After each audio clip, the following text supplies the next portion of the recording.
iyadoo weli aan ku guda jirna socdaalka kuurgalida xaaladda abaareed ee gobolada bari ee Jamhuuriyadda Somaliland ayaanu maalintii shalay deegaano kala duwan ku booqanay oo kamid ah bariga gobolka Sool gaar ahaan bariga magaalada xarunta waa gobolka Sool ee Laascaanood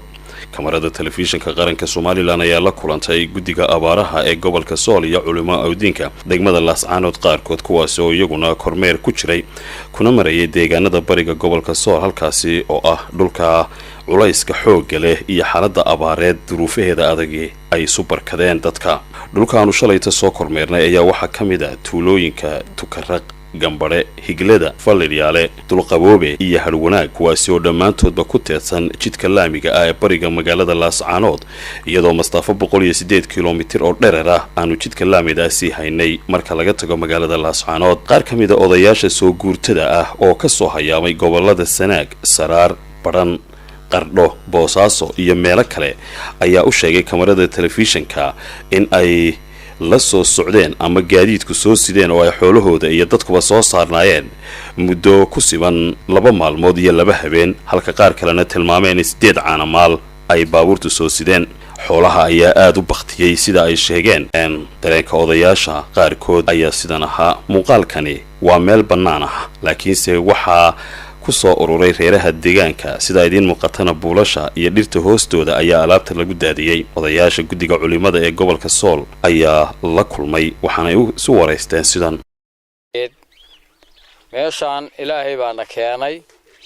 waxaanu ka soo guurnay annagu dadka soo guurtada baanu ahay oo geediga ku yimi meeshaan waxaanu ka soo guurnay soonaha Qardho aagooda oo Qardho laga xukumo waxaan uga soo guurnay jiilaal wax rooba oo ka daayna ma jirin qaruurtaan yar oo halakan ka daaday soonkaan aanu soo guurnay alxamdulillaah rabbil caalamiin wixii yimi way ku barwaaqoobeen oo haatan wuxuun bay ka heleen naf weyn oo haatan ay leedahayna ma jirto oo de xoogaa abaartii waa laga raystay laakiin naqf weyn lagama helin xooluhu sidii bay isaga baqtiyayaan oo hadda geel iyo ariba way baqtiyayaan laakiin abaartii de abaar wax ka liitaa ma jiraan inuu xogaa waa kaga raysteen abaartii way dhaanta ma imaan hadda ka hor halakan deegaankan uma soo guurin oo tegaad uma soo guurin iyo raxmad midna maanta noogu horeysa waa iska soconay saan u soconay baan goortan baraha yar soo galeen halakan la leexanayo meeshaan aanu degnay geel iyo ariba way baqtiyayaan oo sidii bay u xuquuqmayaan kuwa naqayimi iyo kuwa abaarta joogaaba sidii bay u xuquuqmayaan geel iyo ariba way baqtiyaan oo iska baqtiyayaan xarag kasta baqtigu waa hor yaala waa la jiidayaa waa iska baqtiyayaan marka sidaas weeye hadee xagga biyuhu hadda anagu xagga aanu ka nimi oo dhinacaas ahaa laba toosle waxa looga soo cararay oo ka jira haraad baan baraagihu waa qalaleen ceelal wiyeera oo nugaal ku yaala iyo ceel badeed mooy ceel kale oo ay leedahay ma jirto biyaha baraaga laga cabi jiray matoora laga cabi jiray matooradii way go'een ceelashii barkadaha ahaan jiray oo biyaha laga dhaansan jirayna way go'een mar hore go'een ceel nugaaleed iyo ceel badeed bay noqotay iyagina waa la gaari kari waay aad iyo aad baa raad baan uga jira arlada haddaanu soonaha ka nimi xoogaaga yaraa oo roobka ahaa qabtay dhul u biyo geliyay iyo waxbaan nimi haraadka xaqiisa marka xoogay hadeer dhulkan waa laga leedan yahay meelayow iyo ceelayow iyo ay wax galgaleen ayaa la helay waa lagu badan yahay oo ceel kasto aad maanta timaadid bari waa la goosanayaa soo qalalan baad maanta Soomaaliyeed maadaama cadayna biyo ka raasatid oo mujtamaci baa ka tira badan marka way yar yihiin biyo meel kasto oo la joogo biyuhu way yar yihiin haatan waxa hadeer lagu sii dhaqaaqaya waxoogaa yar oo biyaha la raacayay sida too oo kale ayaa waxa ka dhacay ka dhaban dhigay waa biyaan magacayga waxa leeyahay Maxamed Cabdi Xirsi baa la yiraahdaa qoyskaan soo rarnay aniga qoyskayga 2 reer weeye labada reer midna waxa uu jooga 10 ciyaal midna waxa uu jooga 6 ciyaal sidaas weeye iyo uskure iyo dankor iyo wixii ka shisheeya halkaas aanu ka nimi waxaan naga soo raray waqti adag oo xooluhu xuquuqmayaan geel iyo ariba oo dhulkii waxay ka cunaan waayeen oo ilaahay baan raxmad ku sugaynaa raxmad la'aan ka dhacday halkaan waxaan ugu nimi waqti dheer baanu soo soconay reerku gaariga waa ku baktiyey bakti badan baa baabuurta laga daadiyey xoolii baabuurta saaraaya haddii baabuurta laga dejiyana in kale oo badan oo baktiyeysa baa jirtay reer cabdiqaadir markii ugu horeysay dhulkan guurta ku timaadaan anigu maya inaan anigu dhulka imaado waa laga yaabaa ama geelal iyo waxaanu keenay laakiin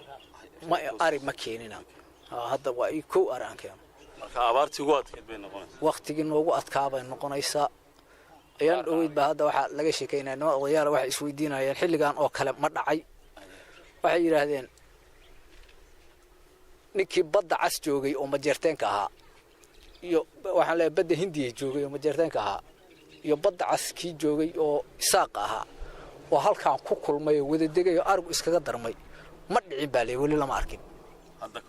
ma dhicin baa leeyahay odayaashu waa isweydiiyeen annaga waxaanu nahay odayaasha reer harwanaag halkan waa deganahado alxamdulilah rabbilcaalamiin deegaanka kanna ummad badan baa isugu soo guurtay ummaddaasoo dhul badan kala timi waa la nabcaysayaa nabadgelyaa la isugu yimiyo dadka haddii nabadgelyo haystaan oo isugu yimaadaan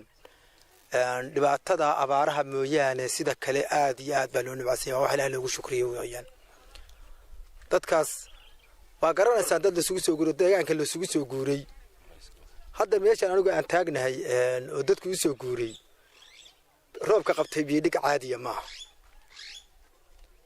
biyo jid loo guuro baa jiri jiray biyo dhig caadiya hadda meeshaan aan fadhiyo aan taagnahay maaha waana loo soo guuray dhulka aan magacaabayaa looga soo guuray sheekh Siciid Axmed Cadare oo kamid ah guddiga abaaraha iyo culimada ee gobolka Sool iyo sheekh Cabdiraxmaan sheekh Axmed sheekh Cabdi oo kamid ah culimada iyo guddiga abaaraha heer qaran ayaa labadooduba u daceeyay dadka iyagoo xasuusiyayna in dadku ay ilaahay xasuustaan isla markaana dhul badan baan soo maray oo safarkan guddigu meelo badan bay tageen ilaa iyo bancadde ilaa waqooyi ilaa iyo xaysimo intaba waa la maray runtii xaaladan odayaashii boqolka shirka waxay yiraahdeen wali tan oo kale ma aanan arag wala daba dheer wala cadhoolay abaarihii deela sheegana tana ka sii adkeed bay yiraahdeen ilaahay wuxuu isu keenay dadkii badweynta Hindiya iyo badda cas deganaa bay halkaas u keenay subhanahu wa ta'ala dadkiina deegaanku waa imtixaamantiin oo ilaahay de wax weeyaan ummadda inta lag baa la isu keenayo inaad nabadgelyadooda inaad guryaha uga guurtaan inaad soo dhaweysaan inaad u naxariisataan inaad waxa weeyaan taakuleysaan deegaanka ma yaqaanaan oo dukaamada ma yaqaanaan oo lacagta ma yaqaanaan taacad baa loo yaqaanaa lacagta xataa isticmaalka ma yaqaanaan waxa u baahan tahay marka in la ilaaliyo la soo dhaweeyo waa mahadsantihiin ilaahay loo toobad keeno annagu sida la sheegay culimadu sheegeen waxaan u soconaa wardoon iyo xaaladda inaan idin la ogaano waxaana soo kiciyay waxa weeye waa xuquuqda islaamka isku lahaa waa hawlaan bariyahan ba ka shaqeynaa marka sanadkii labaad baynu maranaa markii saddexaad abaarta maaha wax imanka nagu cusub marka guddiyo samaysan oo maartay kala gobol ah oo mid guud iyo mid gobol iyo mid walba leh baan isugu jirnaa qorshaha wuxuu yahay inaanu ciddaan wax gaarsiin karno wax gaarsiin raashin iyo biyo iyo wixii kale la gaarsiin karaba maanta se waxaan u soconnaa sahan iyo inaanu xaaladda dhabta ah aanu muxuu u kuurgallo oo ogaano meediyaha iyo warbaahintana la socotaana way faafin doontaa haddii ilaahay ka dhigo wixii ilaahay subxaana wa tacaala qadarana way heli doontaan laakiin deeqda allah ka sokaysa deeqda ilaahay subxaana wa tacaala ayaa ka sokaysa oo ka ballaaran oo ka wanaagsan oo ilaahay aan ka baryana inuu soo kala furto qof walba halkiisa ku qaboojiyo taa ayaan la ilaawin taa lagu kalsoonaado wixii banaadamku soo gaarsiiyay waa wax kooban oo daciifa waa waxaan qaxo ku filayn awalba kumaynaa noolayn ilaahay subxaana wa tacaala tii aynu ku noolayn in ballaanidaynu nasiiyo baynu ka rajaynaynaa khadar maxamed cakuule iyo samatar maxamed maxamuud samatar yare warbaahinta qaranka Somaliland tuulada Harwanaag gobolka Sool.